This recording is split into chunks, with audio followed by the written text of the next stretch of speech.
In today's video, you're going to learn how to create incredibly good sounding, amazing lead synths that feel super wide but still work extremely well in mono. I've been using this trick in my productions for many years, and today I'm going to break this down for you step by step. But why is this even relevant to you? I've seen a trend happening in the last few years in electronic music, especially in a genre like techno, where stuff is getting faster and faster, the sounds are getting more aggressive, and at the same time, producers try to create these amazing, dreamy, wide lead synth sounds, and all of that together ends up being just a messy, undefined sauce of music that just doesn't cut through and actually sounds pretty bad in clubs if it's not done the right way. So today I'm going to show you what the exact problem is, and then at the end of the video I'm also going to show you how to solve this and what could be a better way to achieve that result of a super wide, impressive sounding synth, but still keeping it tight in the center. And if you don't know who I am, my name is Philip from Pick Yourself, and I'm a mixing and mastering engineer specializing in electronic music. I do this for many years professionally, and this is really relevant. I specialize in electronic music, so I get these kinds of productions across my table all the time, and so I get to identify these patterns. I see the same kinds of problems happening in many different productions by artists from all over the world, and this is why I want to share this with you so you have more chances of creating better music. So, if that resonates with you and you want to stay up to date, make sure to subscribe to this channel. I'm going to put out many more videos in this style, and I hope you will get a lot of value out of it. So without further ado, let's jump into our DAW and look at what the problem is. So the project that I've created here is just a kick, a sub, and a lead synth that is done in the wrong way, and a lead synth alternative where I'm going to show you what I would do differently to make the same thing happening, but in a better way. What's important to notice here is the tempo is 137. Now, in so many contemporary techno tracks especially, stuff can get super fast. It's even 140, 145, 150, combined with really distorted kick drums and really massive sub rumble. Why is this problematic? If you then combine this aspect with these dreamy, spread out, wide, super saw type lead synths that are a remembrance of the 90s trance and techno era, I think the problem here is that everything gets super crowded and washed out. And this is especially a problem in clubs because club systems typically sum everything together in mono. And this is where just most of the stuff is going to disappear. Now, this is partially because stuff is so widespread out. I'm going to prove this to you when we listen to this example. But also it has to do with all the types of effects that are being added. Now, let's take a listen first of all, and I'm going to show you what I mean here. So first of all, we're going to listen to kick and rumble, and then I'm going to bring in the lead synth.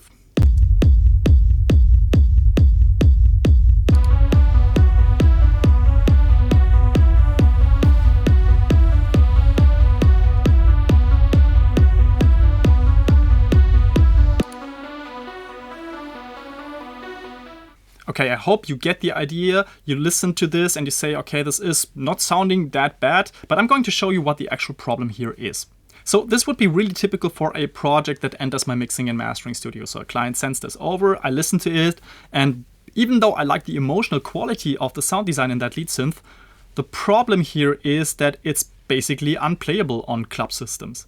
Now, why is that?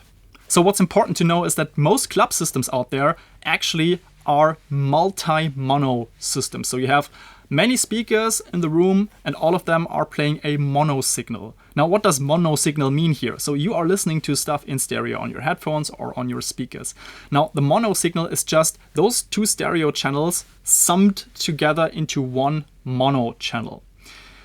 Some of you might already know that this can become a problem when we talk about phase, especially in the bass, of course, because when bass wavelengths cancel out, the whole energy is basically getting lost. But what most people don't know is that this can sometimes also be a problem for those wide lead synths.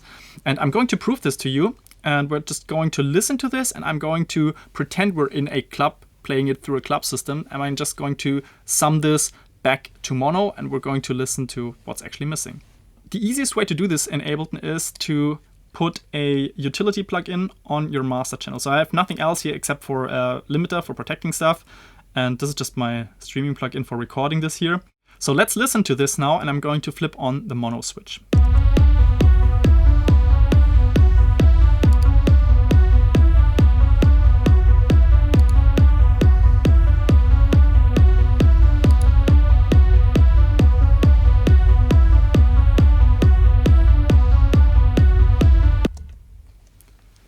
Now, I hope you could notice how not only the side information seems to disappear, this is obvious because everything's summed to mono, but also that there's a lot of energy basically lacking from that lead sound. Put yourself into the perspective of the club listener. This track is being played, and it's not like you're listening to this on studio monitors or on your headphones, but stuff is like still really dry. But the room itself is reverberating.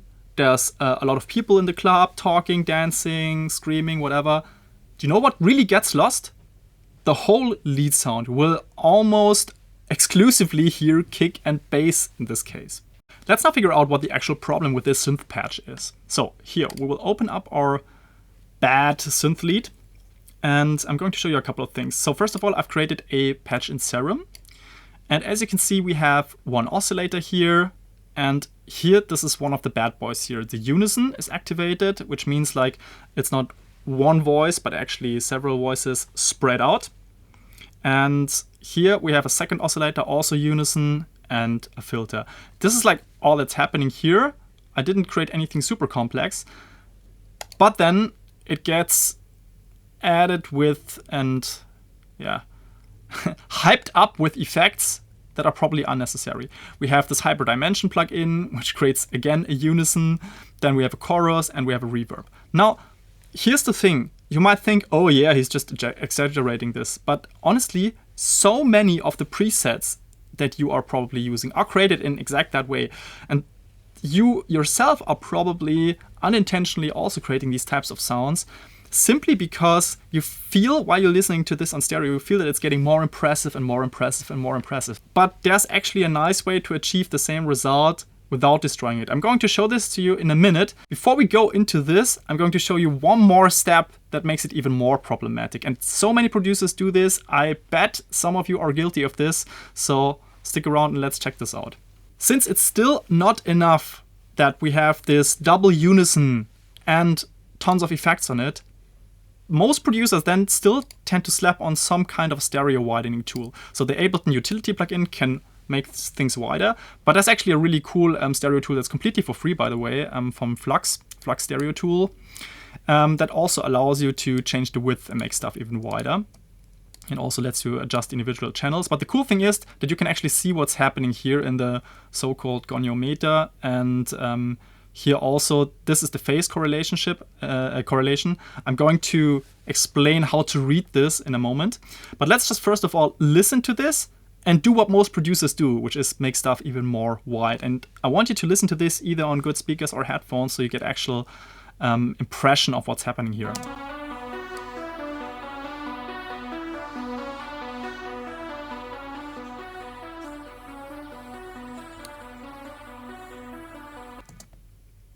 Yeah, this sounds weird, right? And this is how I get many productions that arrive in my mixing and mastering studio. They have lead sounds that sound like this.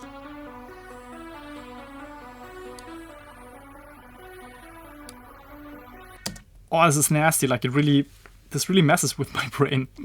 But yeah, what's happening here basically is that the phases of the two channels are kind of being flipped against each other, and this is why it sounds so weird. Now, if you want to read this here, if a signal is completely mono, so I reduce the width, you will see just a line that goes like this.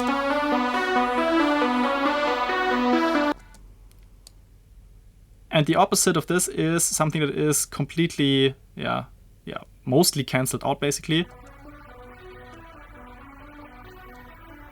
So something like the Ozone Imager plugin is what a lot of people are using. And if you do too much of that, this is actually what happens. It will end up like this.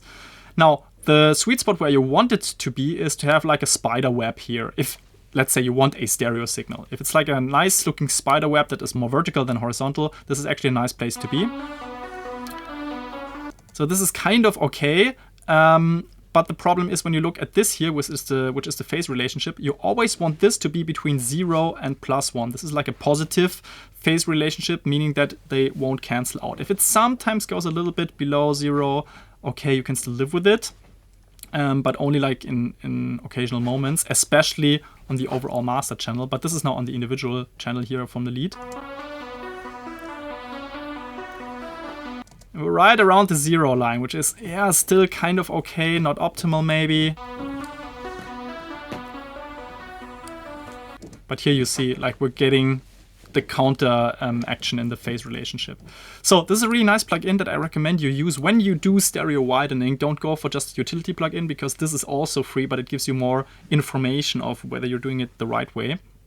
Now, I will just leave this in a setting that's like most of the productions that actually arrive in my studio these days from super wide lead synths, so a little bit out of phase. And then I'm going to compare this to the actual better sounding thing that I created. So what I'm going to do here is I'm going to play the track first of all with the bad lead synth, and then with the great lead synth, what I called it. And then I will flip on also the mono switch so you get an idea of what changes when we then sum stuff to mono.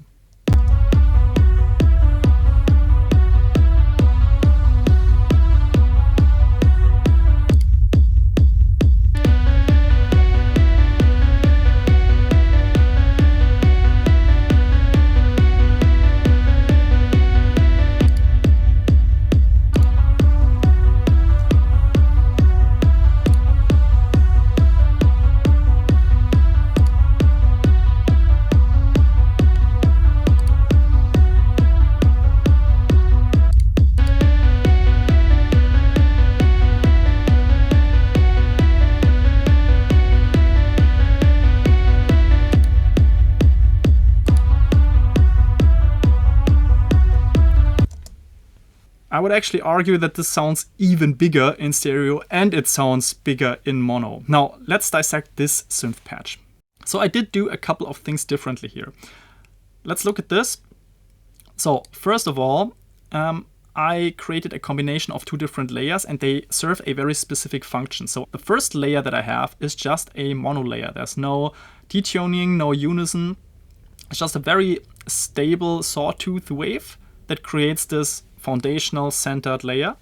And then I only used a second oscillator to give me that unison spread. And I also intentionally chose a very different sounding waveform. So those two waveforms are very, very different compared to this.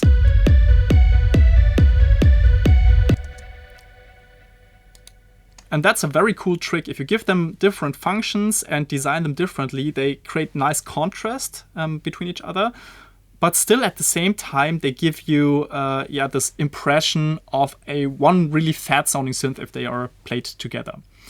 Now, why is it still sounding huge? Well, of course, because I'm using this unison here. But then I also did something else that's quite different. I did not use any of these effects here inside of Serum. I did not use any hyperdimension or chorus or whatever, because these are all messing with the phase relationship. So if I switch these on, I would get a very similar bad sounding result as the other one. It might be a little bit better because I have the center layer. But what I did is I kind of outsourced the effects chain to a send channel. So I created a send here. And here's what's happening. I have a delay, which is the replica delay, something that I like a lot. And pay close attention to these settings here. So I created a dotted eighth delay, which is like a rhythmical delay. And I went for a ping pong delay. Now, why is this so important in this case? The good thing here in this setup is that the ping pong delay creates a rhythmical variation that is far away from the original signal. You have these like ping pongs happening one after the other, not at the same time. As for example, in a chorus setting, it's just messing with the phase and it just sounds weird when summed into mono. But with a ping pong delay, the original signal, the first ping and the second pong, basically, they are happening one after the other. So there's less of a problem when we're talking about phase and summing things together. And then to make it still sound a little bit more embedded, I fed this into a plate reverb. So this is the little plate, one of many. No, it's not necessary to have exactly this one. And I have this partially mixed in. So part of the delay in the send channel is completely just the delay, and 50% of it are being sent into the little plate. Now, this might not be the perfect setting, doesn't really matter, but still it is exactly what I find helpful in this setting. And it's why this works so well in mono. We can take this one step further. If you say, well, okay, I get it, Philip. This sounds better in mono, but I still prefer this super wide sound from the other thing. We can take this further and will still work. I'm going to show you how this is done. I encourage you to try out this trick. And by the way, this is possible also with a combination of just stock synths in Ableton. So you can use the wavetable synth, for example, and just use 2 instances of that if you don't have enough waveforms. But okay, let's say we want to make this unison as well and spread it out. So I'm gonna, first of all, solo the channel.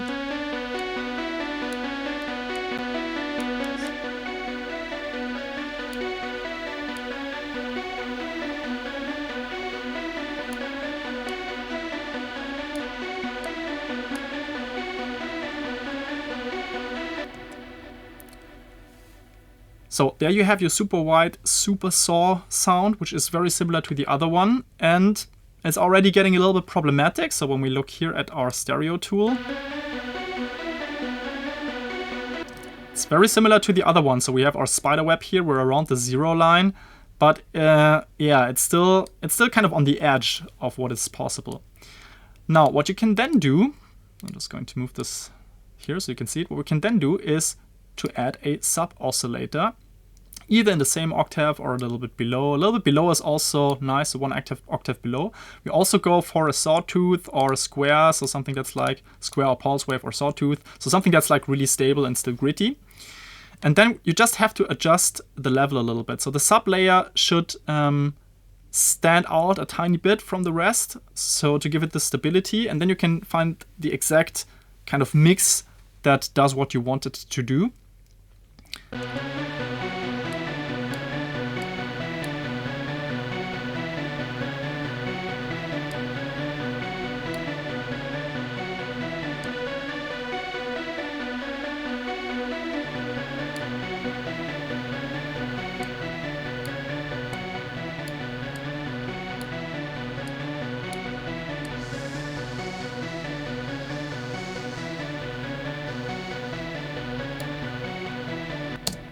And as you can see here, this is showing us that the phase relationship just got better simply by adding this one centered layer here that we have. Now, I find the sounds much more impressive compared to the other patch that I've created here. I'm just going to quickly show you what this sounds in context.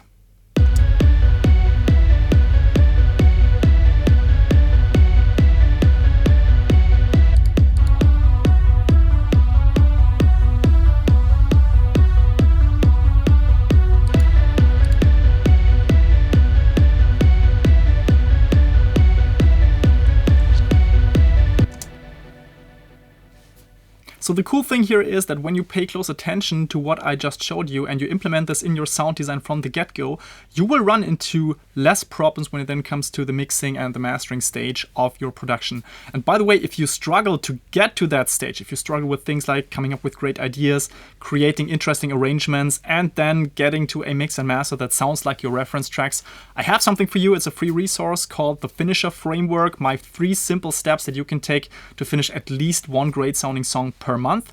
You can find it in the link in the description below. It's pickyourself.com/framework. Link is in the description, and I would love for you to check this out. It's super helpful. I put in a ton of work. It's easy to consume, but still will give you a lot of value.